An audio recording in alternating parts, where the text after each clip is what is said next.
You'll have the best kind of love. So, hello guys, ayan. Kahapon after ko magpa-dental is hindi na ako nakapag-video kasi masama pakiramdam ko. And also, may ginawa ako importante. So, ngayon is 10 AM in the morning. Mag-11 na. So, late na ako nagising kasi sobrang sakit niya. As in, sobrang sakit. So, madami nagtatanong if mahal daw po ba si braces, if masakit daw ba si braces, pricey ba si braces, nagkakasingaw ba ako kasi naka-braces ako, nahirapan daw po ba ako magsalita. By the way guys, kaya hindi po ako nakapag-take ng video kasi nga po, palobat na ako and also 2% na lang yung nasa dental na ako. Almost 1 hour din ako nasa biyahe. And nag-antay pa ako ng 30 to 40 minutes sa dental. So, kaya hindi na ako nakapag-take ng video and may emergency nangyari. So, sad to say, hindi rin ako pinayagan ni Doc na mag-take ng video kasi lahat kami naka-PPE. And ako naka-PPE ako ng indisposable na PPE yung suot. May charger naman si Doc, willing niya ako pahiramin, pero hindi na rin po ako nakapag-take ng video kasi nga, bawal, hindi siya nabigay ng permission. So, sagutin ko na po. First question is, masakit ba yung braces? Yes po, masakit siya ngayon. Ayan, sumasakit yung braces ko dito.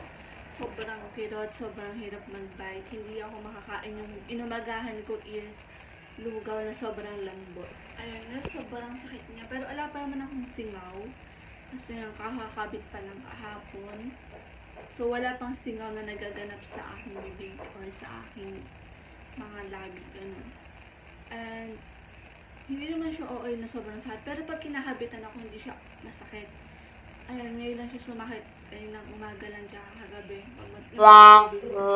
Promise as in tulong yung laway ko. At guys, kung napapansin na is ganito yung view. Ayan, kasi sinarado ko yung bintana kasi sobrang ingay. Narinig yung mga boses ng mga kapitbahay, ng mga family ko. Ayan, sobrang ingay talaga. Next question is, mahal daw po ba yung magpa-brace? Depende po. Depende sa dentist or sa dental na mapagtatanungan nyo. Kasi sa akin is price range 35 to 38k up and down. By the way, hindi nyo kailangan i-cash or hindi nyo kailangan biglain. Depende kasi ako is 10k down payment up and down. So, hindi naman kami mayaman. Wala naman kami perang ganun kalaki. So, nag-installment, 10k up and down. Pero, help din yun kasi may scholar ako and yun, nakakatulong din yun. Pero ngayon, hindi siya nakakatulong kasi nga po is may pandemic.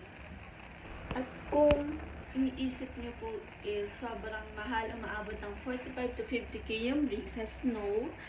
It depends po sa dentist na mapagpupuntahan nyo or mapapagtanungan nyo. Depende po yun sa dentist. Then, next question is, mahirap ba kumain? Yes, mahirap kumain. Totally is sobrang sakit. Lalo pag magbabite ka, yung bandang baba tsaka taas, magtatama siya. Pag nagbite ka, masakit as in.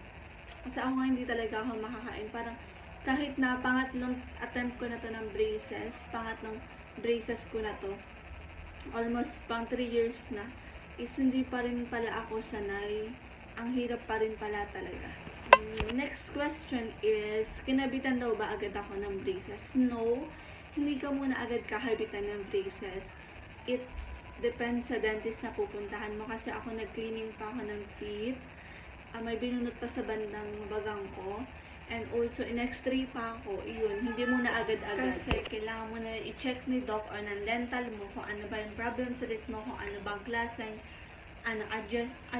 basta may mga iba't ibang klase sila kung palabas or paloob yung braces mo.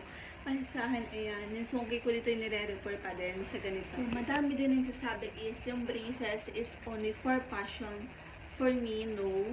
Lalaban ko yung, alam ko about braces. Kasi sa akin, it's not a fashion. Ito yung way para ma-repair yung problem mo sa teeth. Kasi hindi naman nag-braces ng isang tao if walang problem yung teeth niya. So, ako may problem talaga yung teeth ko kasi etang teeth ko dito is ayan, nakaangat siya dito. Binunot lang yung isang pair kaya hindi complete yung teeth ko sa unahan. Yan.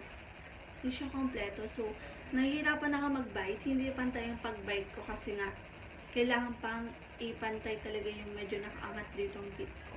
So, ayan, braces is para din ma-refer yung teeth mo. Yung problema mo sa teeth, it's not a fashion. Ayan, mahirap din yung braces kung tutuusin. Sobrang hirap din po. And also, make sure po na always ka makapagpa-adjust, cleaning, and makakabisit sa dental mo kasi kailangan na lang ma-check yung teeth mo and also, kailangan mo na adjustment every month. Ayun guys, and thank you. Sana may tutunan po kayo sa shinare kong video ngayon. So, don't forget to like, subscribe, and click the notification bell below para updated kayo sa mga latest videos na ipopost ko. At kung napapansin nyo po is ako lang po yung nag-video kasi si Jowa busy sa pagpo-PUBG and ML.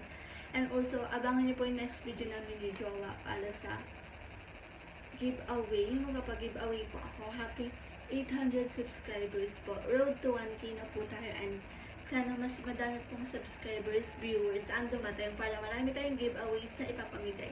So, don't forget to subscribe and hit the notification bell para updated kayo sa mga latest videos na ipopost namin. So, keep safe as always. Thank you and God bless.